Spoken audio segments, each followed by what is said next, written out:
শেষ পর্যন্ত শুনে তারপরে ঠিক ভুল বিচার করবেন। আজকে আমাকে একজনা ফোন করে বলছে, হ্যাঁ রে, তুই যে কীর্তন গাইতে সব জেলায় জেলায় ছুটে বেড়াচ্ছিস, চতুর্দিকে ছুটে যাচ্ছিস, হাওয়া কি বুঝছিস? কিসের হাওয়া? ওসব বলতে পারবো না, আমি ওসবের লোক নই। আমরা তোকে ওজন্য বলিনি, আমাদের দল বাড়বে ওজন্য বলিনি, তোকে একটা অন্য কথা বলার জন্য ফোন করলাম। বলে সেটা বল। বলে শোন, মানুষকে গিয়ে একটু বলিস। বলে কি? বলে ঘাসের উপরে জোড়া ফুল ফুটবে না পদ্ম ফুল ফুটবে এ চিন্তা পরে করবে, আগে বেশি করে জল খা। 41 ডিগ্রি তাপমাত্রা, তুমি যদি জল কম খাও তাহলে যে ফুল ফুটুক না কেন তুমি দেখতে পাবে নি, আগে তুমি ফুটে যাবে। খুব সাবধান, খুব করে জল খাবে সারা দিবে, ভরা পেটে ফল খাবে, খালি পেটে জল খাবে, তবে দেহের বুদ্ধি আর বল বাড়বে। সময় বুঝে করো চাষ, ফসল ফলবে 12 মাস, না জেনে করলে চাষ একবারে সমূলে সাড়ে সর্বনাশ। আজকে 539 বছর পরে আজকে এপ্রিল মাসে দাঁড়িয়ে দুয়ারে সরকার। কেন? মানুষের কি দরকার? সাইকেল চাই, গাড়ি চাই, টাকা চাই, বাড়ি চাই, দুয়ারে সরকার। যার টাকা নেই সে ভগবানকে ডাকছে, আমার টাকা দাও খেয়ে বাঁচি। যার টাকা আছে সে টাকা বাথরুমে রেখে দিয়ে জেলে গিয়ে বসে আছে, সে ভগবানকে ডাকে, আমার জেল থেকে ছাড়ি দাও। ভগবান বলে আমি কোন দিকে যাব? তোকে দেইনি তুই ডাকছিস, ওকে দিয়েছি ও ডাকছে, মাঝখানে গরিব কীর্তন দলটা পড়ে গেছে। আমি ভগবানকে বলি আমার যতটুকু দরকার তুমি অতটুকু দাও। কেন জানো? বেশি দিলে জেলে চলে যেতে হবে, কম দিলে আবার না খেয়ে মরতে হবে। একটু কম কম দেবে, তোমার দিকে টান থাকবে, তবে তো তোমায় ভালোবাসবো। মনে রাখবে, 2 নম্বরই উপায়ে অসৎ পথে কোনোদিন জগতে বেশি দূর পর্যন্ত যাওয়া যায় না। অসৎ পথে যদি 100 টাকা রোজগার করো সে টাকার কোনো দাম নেই, মাথার ঘাম পায়ে ফেলিয়ে যদি 50 টাকা রোজগার করো সেই পয়সার দাম আছে। আমার বাবা বলতেন, আশীর্বাদের গাছ হয়, অভিশাপের ফল হয়, খুব সাবধান। আমি কথাটা এই জন্য তুলে ধরলাম, সবসময়ের জন্য মনে রাখবেন, জগতে যা কিছু করছেন, যা কিছু করে যাবেন, সবার শেষে কিন্তু বিচার করে নেবেন, দিনের শেষে হিসাবটা আপনাকে দিয়ে যেতে হবে। একবারও চিন্তা করেছেন কি 26,000 পরিবার নিঃস্ব হয়ে গেল? সমস্ত কিছু সহায় সম্বল বিক্রি করে, ঘটি মাটি বন্ধক দিয়ে, জমি বেচে, পুকুর বেচে, শাড়ি বেচে, গয়না বেচে, টাকা দিয়ে চাকরি নিয়েছিল, দুবেলা দুমুঠো ডাল ভাত খেয়ে বেঁচে থাকবে বলে পরিবারগুলো নিঃস্ব হয়ে গেছে। তারপরে ভাবলাম, যে ছেলেগুলো রাস্তায় পড়ে আছে, তারা যোগ্যতা থেকেও চাকরি পায়নি, চোখের জলে বুক ভাসাচ্ছে, ভগবান বলে তাদের চোখের জল আর সহ্য করলো না, আর সহ্য হলো না ভগবানের। আমি কোন দিকে যাই, আমি কোনটা ভাবি? নেপোলিয়ন বলেছিলেন, 100টা সিংহ যদি লড়াই করে, একটা কুকুর যদি ওদের নেতা হয় না, সিংহগুলো কুকুরের মতো গিয়ে যুদ্ধক্ষেত্রে মরে যাবে। আর 100টা কুকুর যদি লড়াই করে, একটা সিংহ যদি ওদের নেতা হয় না, কুকুরগুলো সিংহের মতো লড়াই করে।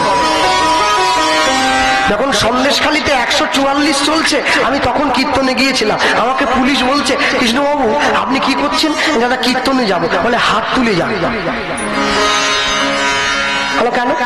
বলে গুলি খেতে হবে তো, হাত নামিয়ে দিলে গুলি খাবে। আমি মনে মনে ভাবছি, জীবনে তো হরি নামে হাত তুলিনি, ওটা তো মরার ভয়ে।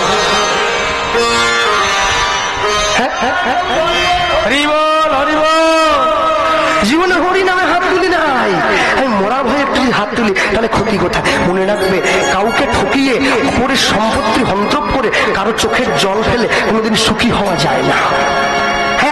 রামকৃষ্ণ মিশনে একজন স্বামীজি বলেছিলেন যে শোনো, 500 টাকার বিনিময়ে যে মেয়েটা রাতের অন্ধকারে দাঁড়িয়ে নিজের অঙ্গের কাপড়টা সরিয়ে দেয়, সমাজ তাকে বেশ্যা বানিয়ে দিয়েছে। সকল শিষ্যরা বলছে, হ্যাঁ স্বামীজি তা তো বানিয়েছে। বলে তোমরা একবারও ভেবে দেখলে না, অনেকগুলো টাকা নিয়ে 2 নম্বরই কাগজে যে সই করে দেয় সেও একটা বেশ্যা। ভাই হয়ে আরেক ভাইয়ের সম্পত্তি যে ঠকিয়ে নেয় সেও একটা বেশ্যা। সমাজে একটা ভালো কাজ হলে যে এসে সে কাজটায় বাধা দেয় সেও একটা বেশ্যা। সবার শেষে বললেন, যে হরিনাম করে, যে ঈশ্বরকে ভালোবাসে, যে ঈশ্বরের ভজন করে, তাকে যে বাধা দেয় সে সব থেকে বড় বেশ্যা। ভগবানের নাম যে করে তাকে একটু বাধা নেয় নাকি? মন চাঙ্গা হলে প্যান্টের পকেটে গঙ্গা, গঙ্গা যেন মাসির মেয়ে, পকেটে ঢুকে দিয়ে চলে যাচ্ছে। মন ঠিক থাকলে চাপবে। তাহলে বসিরহাট থানায় যে লোকটা পুলিশের চাকরি করে, কালকে সকালবেলা আমার মতো ধুতি একটা কোচা দিয়ে পরে ডিউটি চলে যাবে। বড়বাবু জিজ্ঞাসা করবে, কি ব্যাপার, তোমার ড্রেস কোথায়? বলে, স্যার মন যদি পুলিশ থাকে না, ওসব ড্রেস ফ্রেস কিছু এত সোজা নাকি, ঝেঁটিয়ে বিষ নামিয়ে দেবে একবার। কি লাভ হবে জীবনে? এত অহংকার করে, এত হিংসা করে, এত ইগো বাড়িয়ে, এত ডেস্টিনি বাড়িয়ে, এত অভিমান বাড়িয়ে, আত্মগৌরব বাড়িয়ে লাভ কি? তাই জীবনে যে কদিন পেয়েছ, সুখের জীবন করেছ, জীবনকে উপলব্ধি করতে শেখো, জীবনকে আনন্দ করে কাটাতে শেখো। আমাদের পাশের বাড়িতে আছে, আমার মেদিনীপুরে 3 তলা বাড়ি, বাড়ির নাম দিয়েছে শান্তিনিকেতন। বাড়িতে 4 ভাই, এক ভাই আরেক ভাইয়ের মুখ দেখলেই সঙ্গে সঙ্গে চোখের চুল টেনে ছিঁড়ে ফেলে। তাহলে বাড়ির নাম শান্তিনিকেতন দিয়ে কি হবে? ধূপটা নিজে পুড়ে গিয়ে পুরো মন্দিরটাকে গন্ধ দেয়। যে প্রদীপের আলোয় পুরো মন্দিরটা আলোকিত হয়, সে প্রদীপের তলাটা অন্ধকারে রয়ে যায়। এতদিন পর্যন্ত সরকার তো ছেলে মেয়েগুলোকে এমনি পড়াতো, এমনি এমনি কেউ তো স্কুলে আসে না। তাই সরকার ঠিক করলো, সকালবেলা স্কুলে এলে একটা করে ডিম সিদ্ধ দিলে কেমন হয়, অন্তত ডিমের লোভে স্কুলে আসে। ছেলে কথা বলতে পারেনি, ওর মা ওকে কোলে করে নিয়ে চলে যাচ্ছে, নাক দিয়ে শিকন করছে, কোথায় যাচ্ছ? বলে ডিমটা নিয়ে আসি। পড়া হোক আর না হোক ডিম আনতে চলে যাচ্ছে। ডিম খেয়ে পড়া সব ডিমের মতো গোল হয়ে গেছে।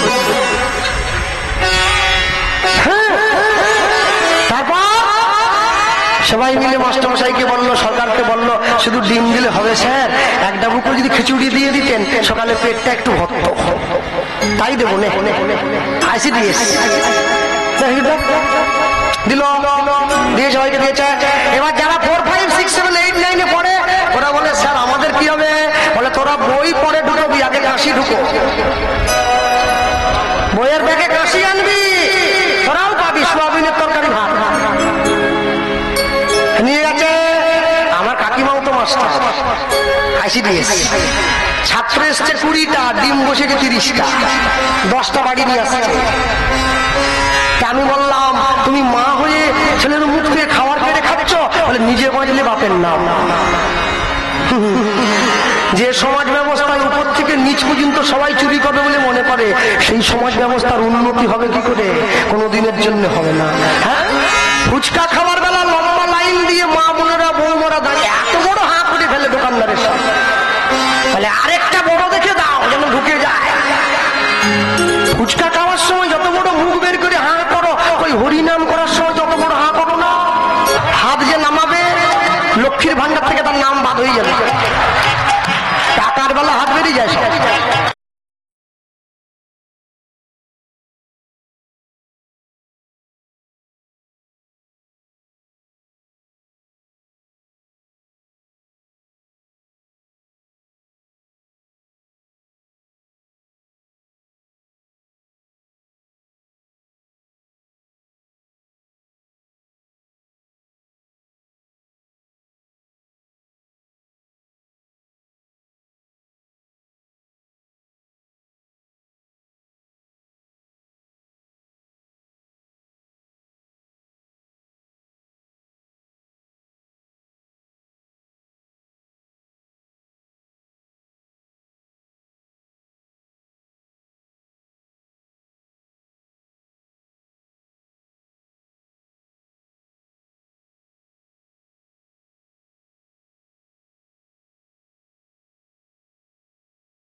আমি মসজিদে গিয়ে মুসলমান দেখলাম, গির্জায় গিয়ে দেখলাম খ্রিস্টান, আর মন্দিরে গিয়ে হিন্দু দেখি, আর হসপিটালের বিছানায় দেখি সকলে সমান।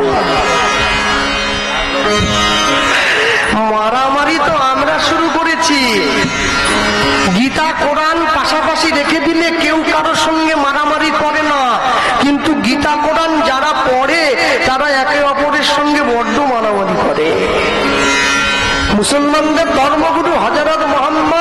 সে তার মুসলিম ভাইদেরকে বলেছিল আমি আল্লাহ নই, আল্লাহর দূত। খ্রিস্টানদের ভগবান যীশু খ্রিস্ট সে তার খ্রিস্টান ছেলে মেয়েদের বলেছে আমি ঈশ্বর নই, ঈশ্বরের সন্তান। কুরুক্ষেত্রের মাঠে গিয়ে ভগবান শ্রীকৃষ্ণ অর্জুনকে বলেছে আমি স্বয়ং ভগবান। যার জন্য তো কোর্টে গিয়ে লাল কাপড়ে মোড়া বইটায় হাত দিয়ে বলতে হয় যাহা বলিব সত্য বলিব, সত্য ছাড়া মিথ্যা বলিব। আমি অবাক হয়ে যাই, ৩৩ কোটি দেবদেবী সনাতন হিন্দু ধর্মের সব জন্ম নিয়েছে, তারা ঘুরে বেড়াচ্ছে, তারপরেও দেখি মানুষ যীশু খ্রিস্টের লুঙ্গি ধরে কাছাকাছি করছে। কেন? ছেলে মেয়ের জন্মদিনে কেক কাটবে না, পারলে মোমবাতি জ্বালাবে, মোমবাতি নেভাবে না, প্রদীপ জ্বালাবে, মিষ্টি বিতরণ করবে, কেক কাটবে না। পয়লা বৈশাখের দিন তোমরা মাছ মাংস রেঁধে খাও, পয়লা বৈশাখের দিন যদি হাতে পশুর রক্ত মেখে নাও, বছরের প্রথম দিনে হাতে রক্ত যদি মাখো, বছরের সারাটা বছর ভালো কাটাবে কি করে? এখনো যদি তোমরা গা বাঁচিয়ে চলতে যাও, এখনো যদি হিন্দুরা এক না হয়, এখনো যদি হাতে হাত দিয়ে না বাঁচো, ব্রাহ্মণ ক্ষত্রিয় বৈশ্য শূদ্র হাড়ি মুচি মেথর তেলি কামার ডোম চামার, এখনো পর্যন্ত যদি হাতে হাত দিয়ে না বাঁচো, আমি আমার কথাটা মিলিয়ে নিও, সেদিন হয়তো আমি থাকবো না, আজ থেকে 20 বছর পরে হলেও এই ময়লা খোলাটা সন্দেশখালিতে পরিণত হয়ে যাবে। তোমাদের মধ্যে কেন ভেদ থাকবে? একটা মুসলমান বাড়ির ছেলেকে একটা চর দিয়ে দিলে পুরো মুসলমান পাড়া ঝাঁপিয়ে চলে আসে, আমাদের ছেলেকে মারলে কি জন্যে? একটা হিন্দু বাড়ির ছেলে রাস্তায় পা ভেঙে পড়ে থাকলে কেউ তাকে বাঁচাবার জন্য ছুটে যায় না, পাশ কাটিয়ে চলে যায়। কেন যাবে? কেন যাবে? ছুটে যাবে। আর শোনো, বাড়ির ছেলে মেয়েদেরকে তুলসীর মালা পরাবে, নিজেরাও পড়বে। তুলসীর হার যে না পরে ছাড়, বৃথা জন্ম গেল তার। অনেকে আমাকে বলেছে কৃষ্ণবাবু আমি যে মাছ খাই, খাও মাছ খাও, মালাটাও বড়, তবে যারা আমিষ খাও মালাটা কণ্ঠের থেকে নামিয়ে পড়বে, যারা নিরামিষ খাও মালাটা কণ্ঠের সঙ্গে লাগিয়ে পড়বে। পড়তে বলছি কেন জানো? লাইনে দাঁড়াও তবে তো ডাক পাবে, লাইনে না দাঁড়াও ডাক পাবে কি করে? লাইন অনেক বড় আছে, মহাপ্রভুর লম্বা লাইন, সবাই ছুটে যেতে চাইছে, মালা পড়বে। আর যারা মালা পড়তে লজ্জা পাও তাদের জন্য বলে দিলাম কি, রাত্রিবেলা ঘুমানোর সময় মালা পরে ঘুমোবে, সকালবেলা ঘুম থেকে উঠে মালাটা খুলে ঘরের বাইরে বেরোবে। 1 দিন 2 দিন 3 দিন দেখবে 4 দিনের দিন গলার মালা গলায় রয়ে গেছে, তুমি ঘরের বাইরে চলে এসেছো। যখন ছেলেটা ছোট ছিল ওর বাবা মা গিয়ে ওকে বোঝালো ছোট থেকে পড়াশুনো কর, মাধ্যমিক দে, উচ্চ মাধ্যমিক দে, কলেজে পড়, দেখবি জগতে শুধু আনন্দ আর আনন্দ। ছেলে আনন্দ পাওয়ার লক্ষ্যে ছুটে যাচ্ছে, ওরে পড়া দে, ওরে পড়া।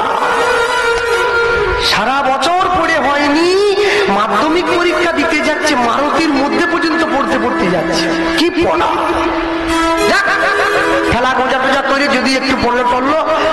এবার বাবা গিয়ে বলছে শুধু পড়লে হবে নি, যা পড়েছো কাগজপত্র ভূগোলে নিয়ে সরকারের দরজায় ছুটে বেড়াও। আমি কিন্তু 2011 সালের আগের কথা বলছি, পরের চাকরি সব চলে যাবে, ওগুলো চলে যাবে, আমি আগেরটা বলছি। সব কাগজপত্র ভূগোলে নিয়ে ছুটে বেড়া, যদি একবার একটা ঝাড়ুদানের চাকরি জোগাড় করতে পারিস দেখবি আনন্দ আর আনন্দ। ছেলে আনন্দ পাচ্ছে। বাড়ি কোথায়? মেদিনীপুর। পোস্টিং কোথায়? ময়লাখোলা, বসিরহাট। গ্রুপ বির চাকরি, স্কুলে ঘন্টি বাজায়। প্রত্যেকদিন ভোর 3টে উঠে বাড়ির থেকে ছেলে বেরোয়, বসিরহাটে আসছে, কৌনি গুতো, খেলা, ধাক্কা, ট্রেনে, বাসে ছেলে ফেলে দিচ্ছে, জুতো ছিঁড়ে যাচ্ছে, ছেলে ভাবছে ওরে আনন্দ। হাসনাবাদ লোকালে বড় ভিড়, ছেলে বলে ভিড় হোক, আনন্দ তো পাচ্ছি, চাকরি করি তো। এবার যখন 30 বছর বয়স হয়ে গেল, বাবা মা বললো একটা লাল টুকটুকে বৌমা আনবো, বৌমার রান্না ভাত খাবো, দেখবি আনন্দ আর আনন্দ। ছেলে ইচ্ছে পূরণ করছে, বাবা মায়ের ইচ্ছে। বৌমা এনেছে, বৌমা তো নয়, শুধু বৌমা, শুধু বৌমা, সে আনন্দ দিচ্ছে। কি করে আনন্দ দিল? দুপুরবেলা চান করে, নতুন শাড়ি পরে, পায়ে চামড়ার জুতো পরে, কল থেকে জল টিপে নিয়ে তুলসীতে জল দিচ্ছে। দিচ্ছে। শ্বশুর বলেছে তুলসীতে জল দিলে ভক্তি সঞ্চয় হবে, এমন দিল তুলসী গাছের উপর থেকে জল গড়িয়ে এসে বৌমার জুতোর উপর দিয়ে ভেসে চলে যাচ্ছে। ওরে ভক্তি! তুলসী দেবী বেঁচে থাকলে ঘুরে হার্ট অ্যাটাক করত। সেরকম ভক্তি আমার দরকার নেই। এরা এত ভক্তি করবে আমি যদি জানতাম তাহলে বলতাম বেগুন গাছে জল দে, আমাকে দেওয়ার দরকার নাই। কি ভক্তি করতেছি! বাড়িতে গুরুদেব এসে গেলে রান্না করার লোক নাই, 5 কিলোমিটার দূর থেকে শ্যামলে ঠাকুমাকে ডেকে আনতে, কেন বাড়ি থেকে দীক্ষাই তো নেয় নাই। শ্যামলে ঠাকুমা আসছে রান্না করবে, আমার বাড়ির গুরুদেব রান্না করবে শ্যামলে ঠাকুমা। আমি বানাইলাম ঘুগনি, খাবে পাড়ার লোক। কেন? বলে আমার ঘুগনি খেলে জিভ পুড়ে যায়। তাহলে কাজ করলো শ্যামলের মা, গুরুদেবের সেবা করে ভালো কাজ নিয়ে চলে গেল শ্যামলের মা। আমি শুধু খরচা করলাম, পনির, পোস্ত, ডাল সব। এবার যখন বাবা মা গিয়ে ছেলেকে বলছে, খোকা নাতির একটা মুখ দেখাবি না বাবা, নাতি একটা হলে যে আনন্দ আর আনন্দ। নাতি একটা হয়ে গেছে, নাতি বড় হচ্ছে। যখন বুড়ো মরে গেছে পাড়ার লোকে ছুটে এসেছে, বাবা মরে গেলে গাছ দিতে হয়, কোন গাছটা দিবি? আম গাছ লাগিয়েছিল তোর বাবা অনেকগুলো। ছেলে তখন গিয়ে বলছে, না না ওই ডান দিকের বাগানের সামনের গাছটা দিবা যাবে না, ওটা 12 মাসি। ওর পরেরটা ল্যাংড়া, তারপর একটা চৌসা, তারপর একটা গোলাপ ঘাস, তারপর একটা হিমসাগর। বলে কোনটা দিবি? বলে একটাও দিবা যাবে না। তাহলে তোর বাপ যে এত কষ্ট করে বলে বাবা করে যাক, আমি তো খাবো। তাহলে কোন গাছ দিবি? বলে কলা গাছ নিয়ে যাও। যে মরে গেছে তখন উপরে বসে ভাবতিছে, এতদিন করে বুঝলাম আনন্দ কাকে বলে। আর যদি না পারো তাহলে ময়লা খোলাপ থেকে কয়লা নিয়ে এসো, কয়লা দিয়ে ঘুরাও। আম গাছের দরকার নেই। আনন্দ কোনটা জানেন? ঈশ্বর পরম কৃষ্ণ সচ্চিদানন্দ বিগ্রহ অনাদির আদি গোবিন্দ সর্ব কারণের কারণ। যে আনন্দকে পেলে জগতের কোনো আনন্দ আনন্দ বলে মনে হয় না, তাকে তো বলে আনন্দ, তাকে আনন্দ বলে। শাল গাছে আর চন্দন গাছে দেখো ভাই কিছু প্রভেদ আছে। একই মাটিতে জন্ম বটে, কর্ম কিন্তু দুরকম। অনেক অনেক ছেলে মেয়েরা মায়াপুরে যায়। আমি যদিও আমার গুরুবাড়ি নবদ্বীপ, কিন্তু প্রাচীন মায়াপুর নদীর এপারে আমি সবসময় যেতে পারি না। আমি মাঝে মাঝে যখন মায়াপুরে যাই আমি দেখি অনেক মানুষ গিয়েছে। কোথায় বাড়ি? উত্তর 24 পরগনা। বাবা বাবা বাবা, কি করতে এলে? বলে মায়াপুর এলাম, ঘুরছি। মেয়ে, বড় মেয়ে বাবা মায়ের সঙ্গে গিয়েছে। বাবা কি করেছে? মেয়েকে একটা ড্রেস কিনে দিয়েছে, গোপী ড্রেস, মায়াপুরে পাওয়া যায়, কিনেছে। আর মায়াপুর ইস্কনে গেটের বাইরে ঠাকুমারা ঘুরে বেড়ায়, 5 টাকা দিয়ে কপাল তিলক দিয়ে দেয়, 5 টাকা দিয়ে তিলক দিয়ে দেয়। তিলক দিয়েছে, গলায় মালা পড়েছে, কেন সবাই মালা পড়েছে, ও না পড়লেও সম্মান থাকছে না। এইবারে মায়াপুরে যখন সন্ধ্যে আরতি হয়, আরতিতে নাচছে হরে কৃষ্ণ হরে কৃষ্ণ, আনন্দ করলো, নাচলো। এইবার নৃসিংহদেবের চরণামৃত নিল, হাতে প্রসাদ নিয়েছে, মাথায় মুকুট ঠেকিয়েছে, ঠেকিয়ে ইস্কনে গেটের বাইরে এসে মেয়ে বাবাকে বলছে, বাবা আমার বড্ড খিদে পেয়েছে, কি করবো? বাবা বলে, কি খাবি? বলে আমি ডিম চাউমিন খাবো।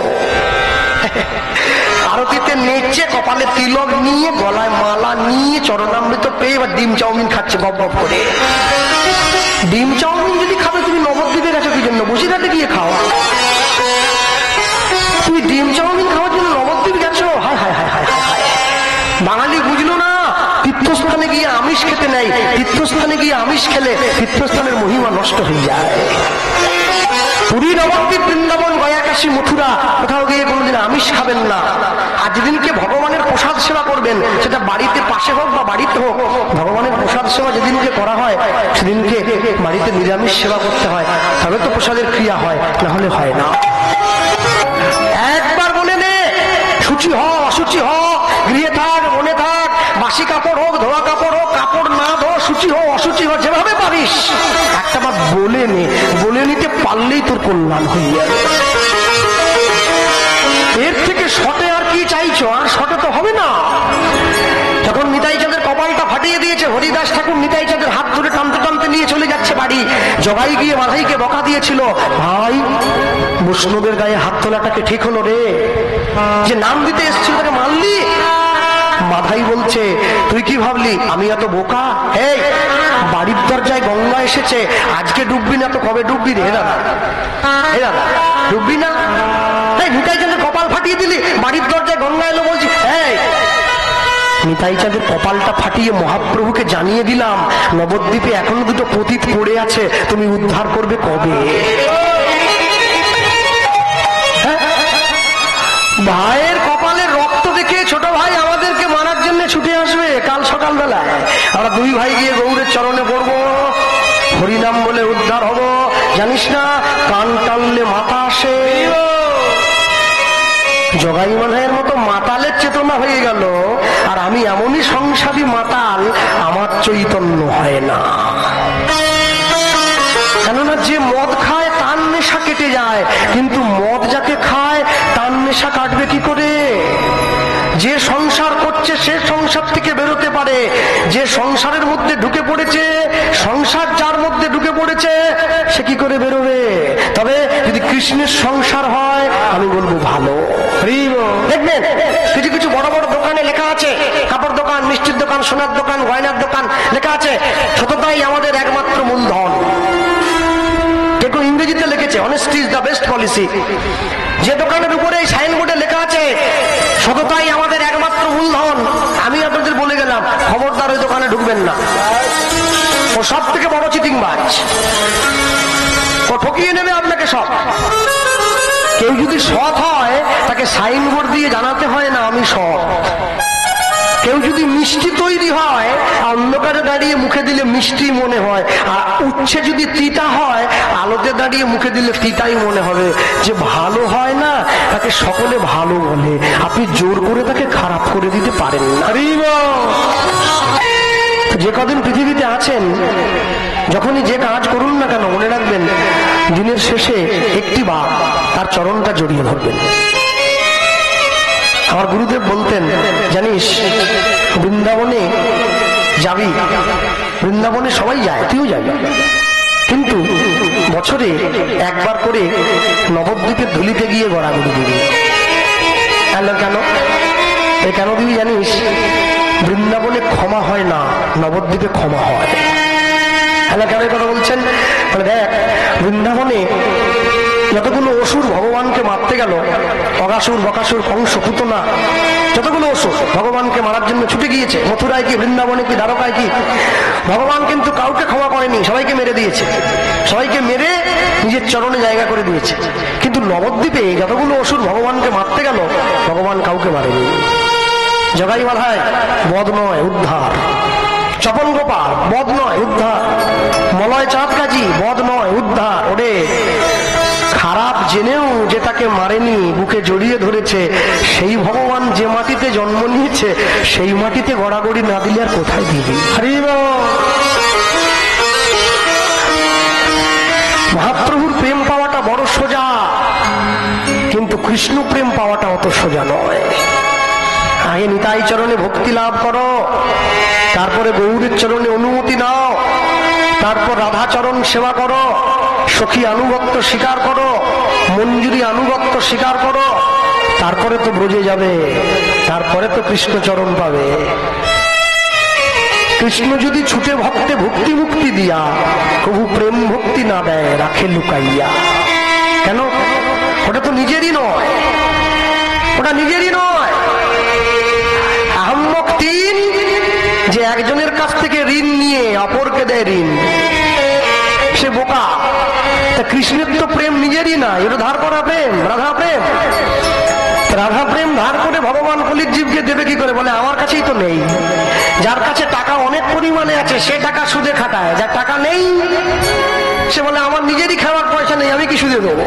তো ভগবানের কাছে নিজেরই তো প্রেম নেই, ভগবান বলে আমি তোমায় কি করে দেবো? তাহলে প্রেম নিতে হলে আমি যার চরণটা জড়িয়ে ধরেছি তুমিও সে রাধা চরণটা জড়িয়ে ধরে যদি প্রেম পাও। হরিবল হরিবল। আমি কিছু কিছু মায়েদেরকে দেখতে পাচ্ছিলাম, যখন আমি আসলে আসি আমি দেখছিলাম মায়েরা রাধা রাধা নাম লেখা ওড়না গায়ে দিয়েছে, বাড়ি যাচ্ছে। হ্যাঁ, আমাকে ধন্যবাদ বাবা, আসছি, বাড়ির থেকে একটু আসছি। আমার দেখে বড় ভয় লাগলো। কেন জানো? আমিও তো বৃন্দাবনে গিয়েছিলাম। হ্যাঁ, যাই তো 100 টাকা করে 10টা ওড়না কিনে নিয়েছিলাম, 10 রকমের দেখতে, আসলে গায়ে দিয়ে গাইলে বেশ ভালো লাগে না, রাধা রাধা লেখা আছে, 10টা রঙের হবে, বেশ সুন্দর সুন্দর ছাপ আছে। দোকান থেকে কিনে যখনই দোকানের বাইরে বেরিয়েছি, এক সাধুর সঙ্গে দেখা হয়ে গেছে। তিনি বলছেন, বাবা এই ওড়নাগুলো এতগুলো কিনেছো, প্যাকেটে করে নিয়ে যাচ্ছ বাড়ি, কি জন্য কিনলে? আমি বললাম, বাবা আমি তো কীর্তন করি, তো ওই আসরে এই এই এই এই এমনি সিনথেটিকের ওড়না না নিয়ে যদি ওই রাধা রাধা নাম লেখা ওড়নাটা গায়ে চাপিয়ে নেই, বেশ দেখতেও ভালো লাগবে। বলছে, আচ্ছা ওড়নাগুলো যখন ময়লা হয়ে যাবে তুমি কাচবে না, পরিষ্কার করবে না? হ্যাঁ করবো তো বটে। কি করে করবে? কেন? বালতিতে সাবান দেবো, জল দেবো, ওড়নাগুলো ডুবিয়ে দেবো, তারপর বালতির থেকে তুলে এইভাবে একটু থুপকে দেবো, জলটা পরিষ্কার হবে, ধুয়ে মেলে দেবো। বলছি, যখন তুমি সার্ফ সাবান দিয়ে বালতিতে ওড়নাটা ডোবাবে, তারপর যখন তুমি তুলে থপকাবে, রাধা নামের লেখা জল তোমার পায়ে পড়বে না? আমার চেতনা হলো, কি বলছেন? তুমি তো কাচবে, ওড়নার জলটা পায়ে এসে পড়বে। কিন্তু তাই নয়, যখন তুমি গায়ে দেবে, ভুল ভবিষ্যৎ পায়ে লেগে যেতে পারে। তুমি চিন্তা করো, রাধা নাম লেখা আছে। রাধা কোনো ব্যক্তি নয়, কোনো মেয়ে নয়, যার নাম শুনলে, যার নাম বললে কৃপা হয়ে যায়, তুমি তার নাম নিজের পায়ে ফেলছ। তাই বললাম, কি করবো? বলে, কাজ করো, দোকানে ফেরত দিয়ে দাও, ফেরত দিয়ে দাও। আমরা বৃন্দাবনের সাধু যারা, আমরা পর্যন্ত গায়ে নিতে ভয় পাই, আর তুমি ফেরত দিয়ে দাও, ফেরত দিয়ে দাও। মহন্তের স্বভাব হয় তরিতে পামর, নিজ কার্য নাই তবু জানতার ঘর। ফেরত দিয়ে দাও। তাই বললাম, ফেরত দিয়ে দিয়ে বলছি, দোকানদার যদি ফেরত না নেয়, যে নাও যদি নেয়, তুমি বলবে, হাত জোড়ো করবে যে পয়সা আমায় দিতে হবে না, তবু ফেরত দিয়ে দাও। 25 টাকার পুণ্য কিনতে এসে 20,000 টাকার পাপ কিনে নিয়ে বাড়ি যাওয়ার দরকার নেই, ফেরত দিয়ে দাও। দোকানদার দূর থেকে দেখেছে বাবাজি মাথা খাচ্ছে, এই তো আমার খদ্দেরটা গেল, খদ্দেরটা গেল। আমি যখন গিয়ে বললাম যে দাদা ওড়নাগুলো নিতে পারবো না, সাধু না বলেছে, বলছে আমি ফেরত নেবো না। তাহলে আপনি যদি পয়সা নাও দেন তবু রেখে দেন। দোকানদার যখন দেখছে ছেলেটা এখন বন্ধা, শোনো আমি কিন্তু 100 টাকা করে দেবো না, আমি 50 টাকা করে দেবো, রাজি আছো? তাহলে তাই দেন, তবু রেখে দেন, কেন সাধুর কথা অমান্য করা যাবে না, দিয়ে দেন, ফেরত দিয়ে দাও। মনে রাখবেন, ভক্তি পাওয়া, ভগবানকে লাভ করা, ভগবানকে সম্মান করা এত চারটিখানি কথা নয়, এত সোজা নয়। বৃন্দাবনে যারা গিয়েছেন, যারা দর্শন করেছেন, ব্রজগোপীদেরকে গিয়ে দেখবেন, ব্রজ মায়েদের আমাদের মতো গলায় তুলসীর মালা নেই, আমাদের মতো কপালে তিলক নেই, আমাদের মতো জপের মালা নিয়ে রাস্তায় ঘুরে বেড়ায় না। এখন তো মালা একটা ফ্যাশন হয়ে গেছে, সবজির দোকানে, মুদিখানার দোকানে মালা জপ করতে করতে মানুষ চলে যায়। এই আঙুলে মালা জপ করছে, এই আঙুলটা বাইরে আছে, তো এটা বাড়িয়ে বলছে, কিরে পটল কত রে, আলু কত রে। মালা সংগোপনের বস্তু, সবাইকে দেখাবার জন্য নয়।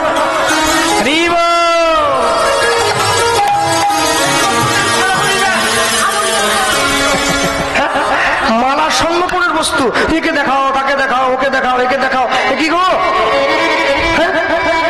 যাইবে দক্ষিণে, বলিবে পশ্চিমে, দাঁড়ায় উত্তর মুখে, গোপনের প্রেম গোপনে রাখিবে, থাকিবে পরম সুখে, এ কথা দ্বিজ চণ্ডীদাস ঠাকুরের শ্রী মুখে। আর তুমি মালা নিয়ে রাস্তায় ঘুরে বেড়ালে, তুমি কীর্তন শুনতে বসেছ, মালা নিয়ে বসলে, লোকে দেখছে তুমি মালা করছো, হায় হায় হায়, কোনটা করছো? মালা করছো না ভগবানের নাম শুনছো? আর গুরুদেব বলতেন, এখনো তো বিয়ে করিস নাই, তুমিকে বিয়ে হবে, তখন মালা করবি, নিজের স্ত্রী যেন না দেখে তুই মালা করছিস, মনে রাখিস, ও যদি দেখে নেয় না তোর প্রেম চলে যাবে, সাবধান। আমি বললাম, তাহলে ও তো সঙ্গেই থাকবে, তাহলে ঘরের দরজাটা বন্ধ করে দিবি, ওকে বলবি এখন টাকা গুনছি, এখন ডিস্টার্ব করবে না, টাকাটা তো নেই, তুই ঘরের মধ্যে মালা করবি, ও বুঝে যাবে আমার স্বামী ভজন করছে, 1 দিন 2 দিন 3 দিন 4 দিনের দিন তোর পিছু পিছু ঘুরবে না, ও বুঝে নেবে ভজন করছে। রাস্তাটা তৈরি করতে জানতে হয়। আপনি যত সুন্দর করে রাস্তায় দাগ দেবেন, রাস্তাটা অত ভালো করে তৈরি হবে। মনে রাখবেন, জগতে যাই করুন না কেন, কোনোদিনও কি করে ঈশ্বরের ভজন করেন এটা কোনোদিন কাউকে দেখাবেন না। হ্যাঁ, 11:30 বেজে গেছে, বুঝো মা, আমি লক্ষ্য করছি তো ভগবানের ভোগ দেওয়ার জন্য তাড়াহুড়ো করে ভোগের থালাটা নিয়ে মন্দিরে ছুটে চলে যাচ্ছে, আমি দাঁড়িয়ে রইলাম, 64 মহন্তের সমাধি দর্শন করে ফিরেছি। আর দুপুর 11:30 বাজে। বৃন্দাবনে গরম প্রচন্ড, এখানের থেকে সবসময় 2-3 ডিগ্রি বেশি হয়, প্রচুর গরম, পাথরের দেশ, একবারে ছুটে চলে যাচ্ছে। আমি দেখলাম আমরা বাংলায় যখন ভগবানকে ভোগ দিই, আমরা দেই তো, দেখি তো ব্রজমা কেমন করে ভোগ দিচ্ছে। আমি দেখলাম সে ব্রজমা ভগবানকে ভোগ দেওয়ার সময় আমরা যখন ভগবানকে ভোগ দেই, মন্দিরের দরজাটা বাইরে থেকে বন্ধ করে দিই। এবার দরজাটা বাইরে থেকে বন্ধ করে দিয়ে কীর্তন করি শিখল করতাল নিয়ে। যার গুরুদেবের ঘরে যে নিয়ম আছে, কেউ বলে ভজ পতিত উদ্ধারণ শ্রী গৌর হরি, কেউ বলে ভজ ভগত বৎসল শ্রী গৌর হরি। এবার তিনি ভোগ দিচ্ছিলেন, উত্তরীয়ের মধ্যে হাতটা নিয়ে গিয়ে আচমনটা সেরে নিচ্ছেন। তারপর 3টে তালি দিয়ে পর্দা সরিয়ে দিলেন, ভোগ হয়ে গেল। আমরা প্রসাদ নিলাম, বাড়ি চলে গেল। হ্যাঁ, আমি দেখছি আমি যখন ভগবানকে ভোগ দেই, আমি দরজাটা বাড়ির বাইরে থেকে বন্ধ করে দেই, আর সেই বোঝো মা সে ভগবানকে ভোগ দিচ্ছে, দরজাটা বাড়ির ভেতর থেকে বন্ধ করে দেয়। শিক্ষা দীক্ষার ঘরে যায় নাই নাকি? হ্যাঁ, দাঁড়িয়ে রইলাম, আধ ঘন্টা পরে বেরিয়েছে, ঘেমে নিয়ে গেছে, মুখটা মুছছে, আর দরজাটা খুলেই দিচ্ছে, একটা ছেলে দাঁড়িয়ে গেছে। কি ব্যাপার? বৃন্দাবনের মানুষ আর আমাকে দেখলে বোঝা যায় যে বৃন্দাবনের মানুষ নই, পরিষ্কার বোঝা যাবে। কি ব্যাপার? হ্যালো মা, আমি মেদিনীপুর থেকে এসেছি। ও, বাংলার মানুষ? হ্যাঁ হ্যাঁ, এসো ভেতরে, এসো ভেতরে, এসো ভেতরে, এসো। ঢুকিয়েছে, বসো বসো। কিছু বললে বাবা? আমি বলছিলাম মা, আমি যখন ভগবানকে ভোগ দেই, আমাদের বাংলায় যখন ভগবানের সেবা হয়, ভোগের থালাটা ভগবানের ঘরে ঢুকিয়ে দিয়ে দরজাটা বাইরে থেকে বন্ধ করে দেওয়া হয়। কিন্তু আপনি যে ভগবানকে ভোগ দিচ্ছেন, এটা কেমন ভোগ দেওয়া হলো? ভগবানের ঘরে ঢুকে দরজাটা ভেতর থেকে বন্ধ করে দিলাম। আমাকে বলছে এটা আমি তোমায় বলতে পারবো না। না যদি বলেন তাহলে বুঝবো আপনার শিক্ষা দীক্ষায় ভুল আছে। এই বলেছি না, ওনার কথাটা সম্মানে লেগেছে। উনি আমাকে বলছে, শোনো একটা কথা বললু বাবা। আমি বলুন না। বাংলায় পড়ো নাই, আপন ভজন কথা না কহিব যথা তথা। হ্যাঁ, এত পড়েছো যদি, তাহলে জিজ্ঞাসা করছো কেন? বলতে হবে, তাহলে তবু জানার জন্য কি করা হয়। আমি বললাম কীর্তন টীর্তন গাই আর কি। আচ্ছা শোনো, আমি তোমাকে উত্তরটা দেবো তুমি যে প্রশ্নটা করলে, কিন্তু আমার কথা দাও, প্রত্যেকটা বাংলার হরিবাসরে গিয়ে তুমি কথাটা প্রচার করবে। তাহলে হ্যাঁ, কথা দিলাম, আমি প্রচার করবো। শোনো, আমি কিন্তু ইউটিউবে তোমার গান শুনবো, আমি যেন শুনতে পাই তুমি কথাটা বলেছো। আর তা যদি না বলো, আবার যদি বৃন্দাবনে কোনোদিন আসো, তোমার ধরবো। তুই কেন বললে না আমার কথাটা? তাহলে বলো না। তাহলে শোনো, তুমি যখন ছোটবেলায় স্কুলে পড়াশোনা করতে, কখন যেতে? স্কুল সকাল 10টায়, কখন আসতে? বিকেল 4টে। বা রাস্তার মোড় থেকে মাকে ডাকতে, মা খিদে পেয়েছে, মা খিদে পেয়েছে। তোমার মা তোমায় সেবা দিত, খেতে দিত? হ্যাঁ দিত। বেশ, কি দিত?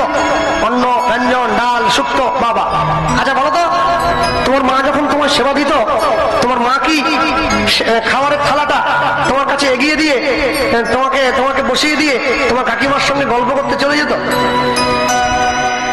না না, তা যাবে কেন? মা আমার কাছে থাকতো। কেন থাকতো? কি বলছেন? থাকবে না? কখন আমার কি লাগবে? ডাল চাই, কি একটু পটল ভাজা চাই, বেগুন ভাজা চাই, মা আমাকে দেবে তো? তা মা যদি চলে আমাকে দেবে কে? বলে উত্তর তো তুমি দিচ্ছ, আমায় বলছো কি জন্য? তুমি যে গোবিন্দের ঘরে ভোগের থালাটা ঢুকিয়ে দিয়ে দরজার বাইরে দাঁড়িয়ে কীর্তন করছো, মনে করো আমার গোবিন্দের আর একটু ডাল চাই, তাকে বলবে? তুমি তো বাইরে। ওরে বাপরে, এবার তো আমি বোকা হয়ে গেছি। আমি আমার সঙ্গে ঘুরে কাটান দিচ্ছি, বাবা আমরা বেশি বেশি দেই জানো, বড় বাটি, এই যে বড় বাটি, এই বড় বাটি, এত বড় বাটিতে ডাল দিয়েছি, বড় পুষ্পপাত্রে অন্ন দিয়ে দিয়েছি, বিরাট একবারে। শোনো, তুমি যাই বেশি দাও, জল কিন্তু 1 কলসি দাও নাই, ওটা 1 গ্লাসই দিয়েছো। তা তো বটে। আচ্ছা বলো বাবা, আজকে মনে করো আলু পটলটাই বড্ড ঝাল হয়ে গেছে, আমার গোবিন্দের মুখে ঝাল লেগে গেছে, আর একটু জল হলে ভালো হতো। গোবিন্দ কাকে বলবে? মা। শোনো, তোমরা বাংলার মানুষ যারা, তোমরা ভগবানকে ভালোবাসো ভগবান বলে, আর আমরা ভগবানকে ভালোবাসি ঘরের ছেলে বলে। নিজের ছেলেকে খাওয়াবো দরজা বন্ধ করে বাইরে থেকে, হয় নাকি? রান্না করবো, রান্না করতে করতে যদি মনে না হয় যে লবণ কম হয়ে গেছে, আমি ভোগের আগে একটু মুখে দিয়ে দেখেও নিতে পারি। হ্যাঁ, ভোগের আগে মুখে, হ্যাঁ। চোখ বড় করছো কি? চোখ বড় করছো কি? চোখ বড় করো না, এখনো বলা শেষ হয়নি। এরপর নিয়ে যাবো ঘরে, তারপর ছেলেটাকে ডাকবো, উঠিয়ে বসাবো, চুড়ো খুলবো, হাত থেকে বাঁশি নামাবো, ফুলের মালাগুলো খুলে দেবো, পোশাকটা হালকা করবো, তুলে বসাবো, সেবা দেবো। এবার পেট ভরে খেতে চায় না, মেখে খাইয়ে দিতে হয়। বড্ড বদমাস। হ্যাঁ,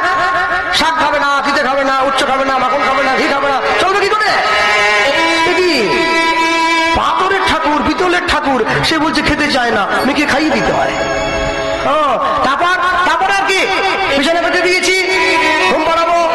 আর একটা দুষ্টু হয়েছে না, শুধু বেরিয়ে চলে যায়, বারবার বেরিয়ে চলে, দুপুরবেলা এর বাড়ি তার বাড়ি ওর বাড়ি, শুধু বেরিয়ে চলে যায়। হ্যাঁ, লাঠি একটা রেখে দিই জানো, ছোট লাঠি, ওইটা দিয়ে ভয় করে। কি বলছো? যার চোখ দেখে রাবণ কুম্ভকর্ণের মতো বড় বড় বীর সব ভয়ে শান্ত হয়ে গেল, তুমি তাকে প্যাকাটে দিয়ে ভয় দেখাচ্ছ, বলে ওটাই তো ভালোবাসা। ওটা তুমি দিতে পারবে না, আমরা দিয়েছি। যখন ছোট ছিলাম দেহ গোবিন্দ চরণে দিয়েছিলাম, বড় হয়েছি মন গোবিন্দ চরণে দিয়ে দিয়েছি। দেহ মন যদি তার হয়, আমি কি আর আমার আছি? আমি তো তার। হৃদয় গৌর প্রেমানন্দ, হরিবল হরিবল। যার জন্য বৈষ্ণব মহাজন বলেছিলেন, গৃহে বা বনেতে থাকো, হা গৌরাঙ্গ বলে ডাকো, নরোত্তম আগে তার সঙ্গ। তুমি যেখানে থাকবে, দিন শেষে একটি বার তার চরণটা জড়িয়ে ধরবে, দুপোটা নয়নের জল দেবে, আর তোমার কিচ্ছু দরকার নেই। যেদিন তোমার কাছ থেকে সবাই মুখ ফিরিয়ে নেবে, সেদিন তুমি দেখবে তোমার ঘরের দরজায় সে এসে দাঁড়িয়ে আছে।